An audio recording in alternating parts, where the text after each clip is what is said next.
voici revenu. Pasteur Romuald, je vous relance. Mais avant, je vais quand même signaler, nous avons encore pratiquement 30 minutes. Vous avez quelque chose à dire, n'hésitez pas à appeler bien sûr ou à nous envoyer un message comme ceux qui l'ont déjà fait. Ceux qui ont essayé d'appeler et ce n'est pas passé, j'ai remarqué, insisté et je crois cette fois, par la grâce, ça va passer. Pasteur Romuald, Oui. aujourd'hui au Cameroun, on est parti, je ne sais pas, on a quelque chose en vigueur. Aujourd'hui, on l'appelle la carte d'identité biométrique. J'espère que j'utilise l'expression comme cela convient. Est-ce qu'on ne devrait pas voir dans cette carte d'identité biométrique, j'ai envie de dire, je ne sais pas, un certain pas déjà qui nous mène finalement vers voilà, cette insertion, j'ai envie de dire, de l'appui sur RIFID? Bien sûr. Parce que justement, la carte biométrique permettait quand même que je renseigne, parce que je ne l'ai pas. Et il y en a, je sais pas, il y a des Camerounais bien sûr qui l'ont déjà. J'ai envie de dire, la carte biométrique justement a tous les renseignements qui vous concernent. Que ce soit votre nom, votre âge, d'où est-ce que vous venez. Et j'ai même envie de dire, et c'est ce qu'on nous dit, qu'avec la carte biométrique, vous pouvez même aller à la banque, aller à, j'ai envie de dire, toucher de l'argent à la banque avec, justement. Donc, est-ce que ce n'est pas là justement une porte ouverte déjà pour que demain, on trouve des Camerounais qui auront dans leur poignet ou quelque part sur le front l'appui sur RIFID? Le Cameroun est sur le chemin de cela, Pasteur Marcel. La biométrie, la carte d'identité biométrique est comme une carte bancaire pour ceux qui en possèdent, qui a une puce à l'intérieur. Quand vous l'introduisez, n'est-ce pas, dans le distributeur, il identifie la carte déjà et il vous donne pas plus du montant que vous avez dans votre carte bancaire. Comme quoi, ce sera ainsi avec la carte d'identité biométrique, où les autorités n'auront qu'à scanner et vous identifient totalement. Mais maintenant, tout ça mis ensemble, la carte biométrique, carte bancaire, autres et autres et autres, c'est ça qui vous donnera cette affaire qu'on met dans votre petit doigt.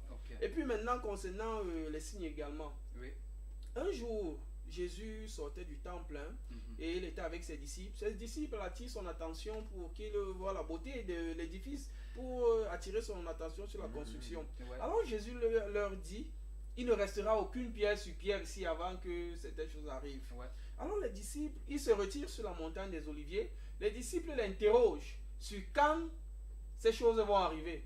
Je crois qu'on a l'habitude de lire. Vous aviez voulu que cette émission ce soir soit une émission d'enseignement. Vous souffrirez encore de lire, Pasteur Marcel, dans Matthieu 24. Les téléspectateurs et moi également, on aime bien votre belle voix. Matthieu 24 à partir du verset 6. Matthieu 24 à partir du verset 6. Voilà, je suis presque. Matthieu 24, verset 6. Vous entendrez parler de guerre et de bruit de guerre. Gardez-vous d'être troublés, car il faut que ces choses arrivent, mais ce ne sera pas encore la fin. Au 7. Verset 7. Une nation s'élèvera contre une nation et un royaume contre un royaume. Et il y aura en divers lieux des famines et des tremblements de terre. Au verset 8. Tout cela ne sera que le commencement des douleurs. Voilà. Je crois que Jésus a été clair. Il prophétise il y a plus de 2014 ans, plus de 2017 ans. Vous entendrez parler de guerre et de bruit de guerre. Ce n'est pas une nouveauté. La guerre, les bruits de guerre, c'est partout. On a encore Monsieur Donald Trump et son homologue nord-coréen qui se menace sur les Kim Jong-un. Kim Jong quelque chose qui il se a passe besoin le de la temps, délivrance. n'est-ce pas, se bagarrer par langage interposé. C'est comme ça partout. La Corée du Nord menace le Japon, la Chine et la Russie qui tient tête aux États-Unis. Les guerres et des bruits de guerre. Ça, c'est des bruits de guerre. En Syrie, il y a la guerre qui dure depuis toujours, qu'on connaît. Voilà. Et ça, c'est des guerres et des bruits de guerre. Une nation qui s'élève contre une autre nation, c'est visible. Un royaume contre un autre. Il y aura en divers lieux des famines, des tremblements de terre. Plus que jamais, on a les ouragans qui se déchaînent ces derniers temps. Que ce soit Irma, Katrina, Maria et tout, et tout, et tout. Les tremblements de terre partout. Il y a encore quelques jours au Mexique, on a eu un tremblement de terre avec plus de 200 morts et de nombreux disparus. C'est vrai que ce n'est pas nouveau, mais Pasteur Romuald, dans ce un n'est pas contexte... nouveau. La Bible dit tout cela sera le commencement des douleurs. Je veux qu'on y arrive. Alors on vous livrera au tourment et l'on vous fera mourir. et vous serez haïs de toutes les nations à cause de mon nom. Mais il faut dire que c'est déjà arrivé, non? À l'époque, j'ai envie de dire, avec les apôtres et tout le reste, justement, ils ont été livrés et tout le reste, mais la fin n'est pas venue en ce moment-là. En quoi, justement, ces faits ou ces événements, j'ai envie de dire, concordent avec ce qui arrive aujourd'hui sur la terre. Parce que déjà en 1914 et puis en 1900, j'ai envie de dire, 40 ou 45, les deux premières guerres mondiales, justement, on a su que la fin du monde était pour quelques années, mais voilà, nous sommes aujourd'hui en 2017. Et comment est-ce qu'on peut, au regard de tous ces événements, justement, dire que nous sommes proches de la fin? Vous savez, les faits sont clairs, les signes sont visibles.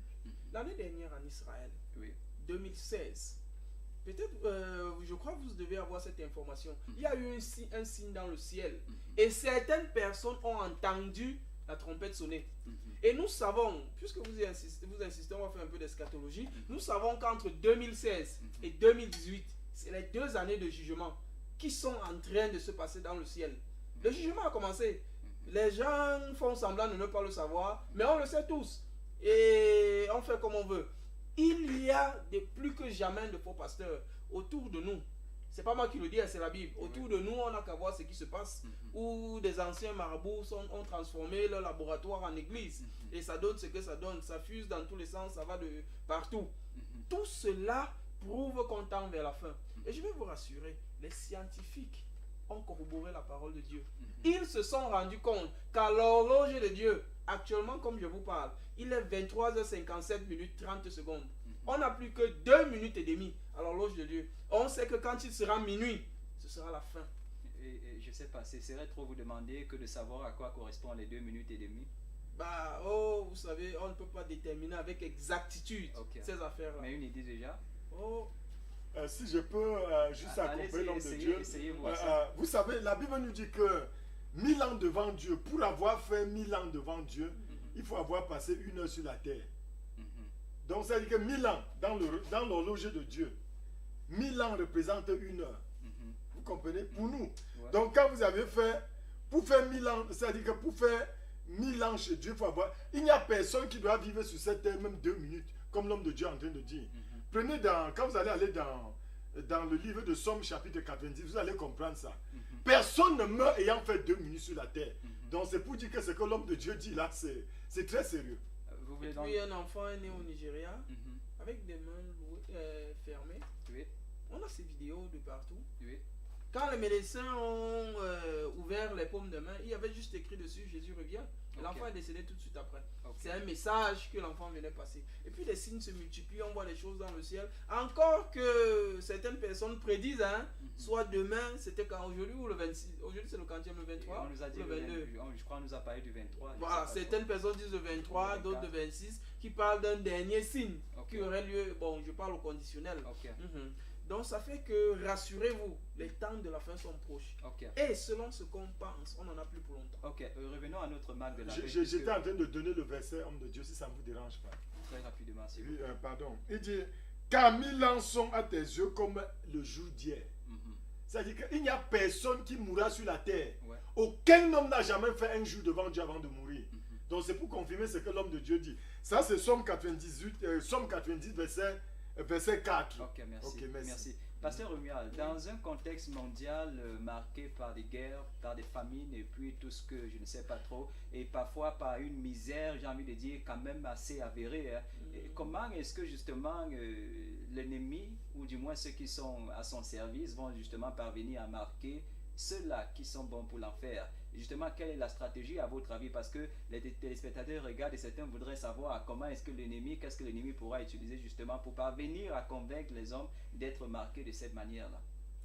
Pasteur Marcel, depuis que les événements tristes à l'extrême nord du Cameroun ont commencé à se produire, vous êtes déjà allé dans cette zone? Non, personnellement. D'accord, je vous rassure que si vous y allez, vous voyez des déplacés avec la famine au ventre. Vous leur proposez pour un pain beaucoup d'atrocités, ils vont adhérer. Vous croyez que ces terroristes recrutent où? C'est chez les pauvres. De la même façon, ils sont subtils. Leur père, qui est le diable, est encore beaucoup plus subtil qu'eux. Il est très facile pour lui de recruter. Mais sauf que Dieu nous tend toujours la perche. Il voudrait, jusqu'au dernier souffle, à votre dernier souffle, que vous reveniez à lui. que vous changez de couloir, n'est-ce pas? Que vous prenez un virage à 45 degrés. Pasteur Remia, on vous a écouté et vous avez dit quelque chose, c'est que il y en a qui ne seront pas marqués. Nous étions quelque part, je crois, au verset, si je ne me trompe pas, le verset 7, le verset 8, bien sûr, qu'il y en a qui ne seront pas marqués. Et justement, comment est-ce qu'ils vont acheter? Comment est-ce qu'ils vont échanger? Puisque la condition pour échanger dans ce contexte-là, c'est d'avoir la marque dans son poignet ou sur son front. Comment est-ce qu'ils vont donc acheter, échanger? Comment ça va se faire? Pour les élus, si vous voulez, si vous les appelez de cette manière-là. Comment est-ce que ça va se passer à leur niveau? Qui vous dit que l'enlèvement ne serait pas encore arrivé? Ok, ça veut dire que selon vous, il y aura enlèvement avant qu'on se retrouve dans ce contexte, j'ai envie de dire, où pour acheter ou vendre ou échanger, il faudra avoir la marque de la bête. C'est ce que vous dites. Ce que je veux dire, c'est que le Père, lui, le Père, quand je parle du Père, je parle du Tout-Puissant, s'arrange toujours pour que vous ne manquiez de rien. Quand vous êtes le sien, il s'arrange toujours pour vous approvisionner. Et je ne suis pas sûr que nous, parce que j'ai l'intention d'être parmi ceux-là, souffrirons.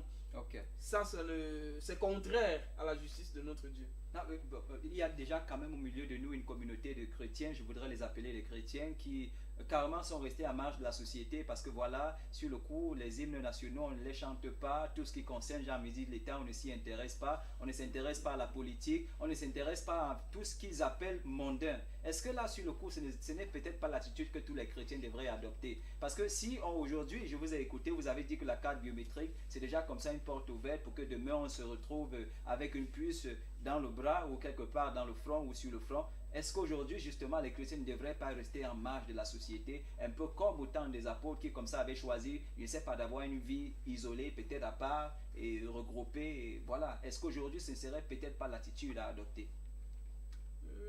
Vous savez, Dieu est bon. Et il nous dit à la sagesse s'ajoute la science. Voyez-vous? Mais maintenant, les hommes choisissent volontairement de s'isoler, rester en marge de la société. Et quand les femmes sont enceintes, elles vont accoucher à l'hôpital. Pourquoi? Je ne sais pas. Alors, c'est la question qu'il faudra leur poser. Si les gens veulent créer leur monde à eux, ils n'ont qu'à créer leur monde. Ou alors qu'ils aillent vivre en brousse, ça les engage. Mais je crois quand même que c'est la même parole de Dieu qui nous dit que sortez du milieu d'eux et je vous accueillerai, ou moi je vous recevrai. Je crois que c'est la même parole de Dieu qui nous dit. Sortez du milieu d'eux ne veut pas dire créer votre monde à vous. Ça veut dire ne participez pas à ce qu'ils font. Ne participez pas à leurs atrocités. Dieu a voulu que je naisse dans ce pays qui est le Cameroun. Vous voulez que j'aille vivre ou alors que je me mette en marge des lois républicaines? Et qu'est-ce que je fais avec une carte nationale d'identité? Si je me mets en marge de cela, je ne ferai même pas une carte nationale d'identité. Non, mais si on s'accorde avec ce que vous avez dit tout à l'heure, la carte d'identité, bientôt elle sera biométrique justement. Voilà, il y a un appelant. On va le prendre. Allô, bonsoir. Allô, bonsoir. Baissez le volume de votre téléviseur. Madame, priez pour les malades. Ok. Merci madame. Merci. Oui, s'il vous plaît, priez pour les malades. Ok, merci. Ok, il y a un téléspectateur qui aura besoin de la prière, prière pour les malades. Ok, et j'étais en train de poser une question, justement. Bientôt, la carte d'identité au Cameroun sera biométrique. Parce que vous avez parlé de subtilité tout à l'heure. Et justement, je voudrais que... il y a sûrement des chrétiens qui regardent et qui voudraient quand même être renseignés sur ces subtilités-là. On s'est mis d'accord ici sur ce plateau, et je l'ai reçu de votre bouche, que la carte d'identité biométrique est une de ces subtilités possibles que l'ennemi pourrait utiliser justement pour, j'ai envie de dire, mettre tout le monde dans un même lot, j'ai envie de dire. Alors, est-ce que sur le coup, justement, il ne faudrait pas, j'ai envie de dire, rester en marge en ce qui concerne la carte d'identité biométrique? Puisque là, sur le coup, cette carte d'identité a toutes les informations qui vous concernent, et peut-être demain, si vous choisissez de ne pas l'avoir, vous ne pourrez ni échanger, ni acheter et ni vendre. Justement, est-ce qu'il ne faudrait donc pas rester en marge de tout ce qui s'est fait dans la société? Alors, en ce moment, ça s'accomplit une parole de l'Éternel dans... comment ça s'appelle? Le psaume 23 s'accomplit dans nos vies. Le psaume 23 et le psaume 91. Voyez-vous que 10 000 tombent à mon côté, 1000 à l'autre, je ne serai pas atteint parce que mon Dieu est avec moi. Le psaume 23 dit, même si je marche dans l'ombre de la vallée de la mort, je ne craindrai rien parce que Dieu est avec moi. En d'autres termes, si Dieu est avec vous, qui peut être contre vous? C'est de ça qu'il s'agit. Pasteur Remia, oui. à supposer que au lieu de la carte biométrique, il était plutôt question de la puce dont il est, du moins dans la puce que vous avez dit ou que vous avez dit aujourd'hui est la marque de la bête. Est-ce que sur le coup vous utiliserez le verset que vous venez de donner pour dire ok, on va me placer la puce, mais après tout Dieu va me protéger? Vous voulez me faire dire quelque chose, pasteur Marcel? Non, si vous pouvez le dire, il n'y a pas de problème. Non, parce que vous y mettez vous insistez tellement que j'ai l'impression que vous voulez me faire dire quelque chose. Rassurez-vous, je ne dirai pas ce que je pense que vous pourriez me faire dire ce soir, rassurez-vous. Mais ce que je voudrais dire aussi à nos téléspectateurs, parce qu'il s'agit d'eux, la Bible dit que quand vous avez Dieu avec vous, peut-être que je m'exprime mal, quand vous avez Dieu avec vous, tant que vous vous abritez à l'ombre du Tout-Puissant, vous ne craignez rien. Si la société actuelle vous oblige à avoir des cartes d'identité pour pouvoir vous identifier, n'est-ce pas? C'est une loi que le pays dans lequel vous résidez a adoptée. Il me revient, laissez-moi terminer, il me revient de me conformer aux lois de ce pays.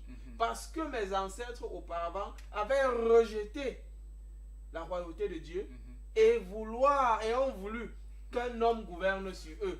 Et alors, nous vivons les conséquences.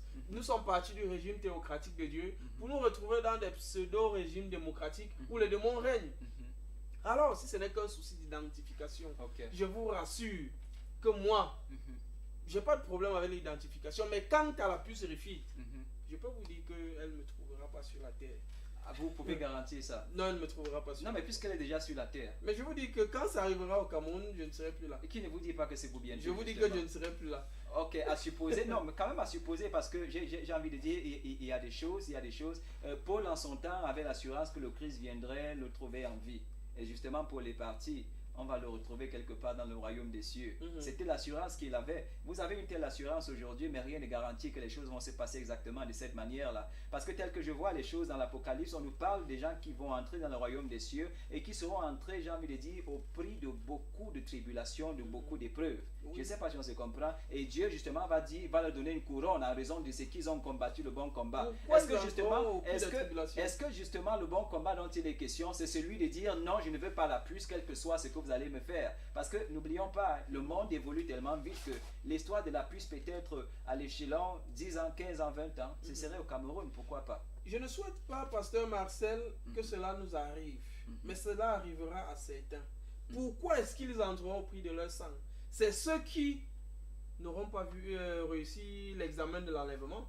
C'est ceux-là qui, pour y entrer, sera au prix de leur sang. C'est ceux-là à qui on va couper le petit doigt quand il va dire non. Après, on coupe le suivant, on va les torturer à mort. Quand ils auront, n'est-ce pas, ils se seront accrochés à Christ, ils pourront y entrer. La Bible dit que ce sera au prix de leur sang, au prix de ce que vous appelez tribulation. Mais pour ceux qui auront connu l'enlèvement, qui auront expérimenté, qui auront vécu jusqu'à la fin avec Christ, ils ne connaîtront pas cela. C'est pourquoi je vous dis avec assurance que moi, je ne verrai pas ce moment-là. Donc vous voulez me dire que ceux qui vont partir au ciel à l'enlèvement, ils vont partir juste sur la base de leur foi, point final. Ils n'auront pas de combat, ce que je vais appeler le bon combat de la foi, aucun combat particulier à mener. Maintenant, je vous comprends mieux. Merci beaucoup. La Bible dit que ceux qui auront combattu le bon combat, ça veut dire qu'il y a un combat. Merci. N'est-ce pas? Ce combat, c'est quoi? Vivre selon la parole de Dieu, qui n'est pas une chose aisée. Marcher selon les principes du Seigneur, ce n'est pas aisé. Ce n'est pas aisé du tout. Parce que là-dedans, on voit toutes les tentations. Mais avec la grâce du Seigneur, on est toujours dans la marche. C'est ceux-là, n'est-ce pas, qui auront décidé de cheminer avec Christ. C'est ceux-là. Comme cette dame qui nous appelle depuis tout à l'heure pour qu'on prie pour eux, n'est-ce pas? Qui auront accepté Christ, qui auront décidé de marcher, qui auront oublié les plaisirs de la chair, qui se seront dit, même si je suis malade, je marche, je tiens Christ par la main. C'est ceux-là qui auront combattu le bon combat, comme l'apôtre Paul le dit, le dit si bien. Dans notre, j'ai envie de dire, Apocalypse chapitre 13, le verset 17, il y a un autre détail, c'est celui du nombre de son nom. Vous avez refusé de nous donner le nom de la bête, mais il y a quand même un autre détail qui est important, c'est le nombre de son nom. Et le verset 18 dit, car c'est un nombre d'hommes et son nombre est 666. Nous prenons une transition, nous avons encore 10 minutes. Quand nous allons revenir, nous allons parler de ce chiffre 666.